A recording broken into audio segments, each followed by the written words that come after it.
The Vietnam War was a nightmare for American soldiers. They were booby-trapped before they even saw the enemy. So much so that the U.S. used chemical weapons to kill them. This is the first trap that the Vietnamese soldiers prepared for the Americans. Deep pits were embedded with spikes and then covered with weeds and plants to hide them. If an American soldier fell in, he would be disabled, if not killed. The spikes would also work underwater. In addition to the spikes, the Vietnamese soldiers also placed poisonous snakes in the traps. If an American soldier falls in, he'll be bitten by a poisonous snake. It was virtually impossible to treat. In order to trigger the traps for the cautious American soldiers, the Vietnamese also used hornets to force the American soldiers to run around and fall into the traps. With the use of advanced weapons, the Vietnamese soldiers had to move the battlefield underground. This is a tunnel dug by the Vietnamese. It goes in all directions and covers an area of nearly 250 kilometers. It's like an underground city. Inside, there were many smoke vents in the kitchen. Even if you cook under the enemy's feet, you won't be detected. And next to it, there's an underground well to provide safe drinking water for Vietnamese soldiers, due to living underground for a long time.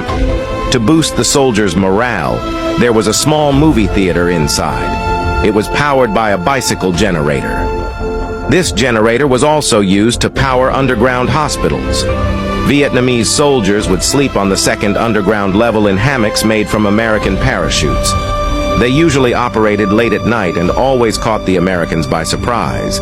The Americans blew poison gas into the tunnels to force out the Vietnamese soldiers. But the Vietnamese were prepared. The Vietnamese had installed trap doors at every key tunnel entrance to keep the gas out. Secondly, the Vietnamese had tunnel entrances everywhere, and in some places, they had to go underwater to get in. This guerrilla tactic of tunneling was too much for the Americans to handle. In the end, they used bombers to carpet bomb the ground. But because the tunnels were 20 meters deep and protected by an iron-rich laterite impact layer, the tunnels didn't take much of a beating. The American Army had to train a group of soldiers to enter the tunnels. These soldiers were tied to a rope. Every time they crawled a certain distance, they drew a sketch of the tunnel in their notebooks. Because of the many turns in the tunnels, the U.S. Army needed to be able to react very quickly. Otherwise, they could be killed at any time by waiting Vietnamese soldiers. In the tunnels, there were scorpions and snakes and sting traps. Once triggered, they would be trapped forever. The U.S. Army was helpless against the Vietnamese soldiers in the tunnels. They had no choice but to use the inhumane Agent Orange. Do you know how brutal the tunnel war was in Vietnam? Americans climbed in, and if they weren't careful, they'd get spikes through them. Sometimes they'd get caught in a dead end. The Vietnamese in ambush rewarded the Americans with a grenade so they couldn't come back. This unlucky guy right here was crawling in a tunnel. Suddenly, a Vietnamese came out of nowhere and strangled him to death with a rope. Another one was bitten by a snake and immediately rolled his eyes. This unlucky guy was even more unlucky. He never thought he'd be drowned by the Vietnamese in a tunnel.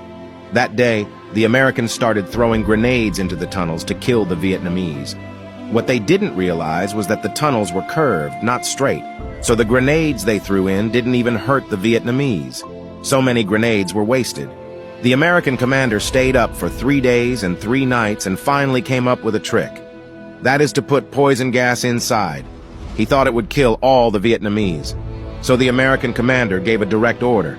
The Vietnamese still had a way to deal with the American gas. All they had to do was block the hole with a door so the gas couldn't get in, or a wall of water could easily block the gas. It broke the spirit of the American commanders. They flew their planes and bombed the ground, but the Vietnamese were still down there taking a nap. The Americans had no choice. So they took 2 dogs and waited outside the tunnel exit. But what they didn't know was that the tunnels dug by the Vietnamese were like a large underground city. There are countless exits. There were exits in rivers and lakes over 10 kilometers away. The best exit was even dug into the toilet of the American command. That's why it's impossible to wait for them. And there was the danger of being attacked from behind by the Vietnamese. In the end, the Americans suffered a lot here. and realized the power of tunnel warfare. The Vietnamese traps were so vicious they made the U.S. soldiers mentally ill. For example, the bamboo-tipped trap hidden behind the door. Whenever the Americans opened the door, it would trigger the bamboo spikes on top of their heads, and they would be shot in the head. It was a horrible death. The Vietnamese would put poisonous snakes in their bags before they retreated. Once the Americans opened the door, they would get a big surprise. When the Americans pass a bridge of trees, it breaks. You know what happens when you fall into a trap? You get your organs pierced. Traps like this were the most common for the Americans, and they had steel plates on the soles of their shoes. But the Vietnamese were even worse. They even redesigned a set of bamboo tips based on the fly trap principle. When the Americans stepped on it, it didn't set off the trap. But if you dare to lift your foot, many bamboo sticks will be stuck into it. And these traps are all made of natural materials. Even if the Americans use mine detectors, they can't recognize them.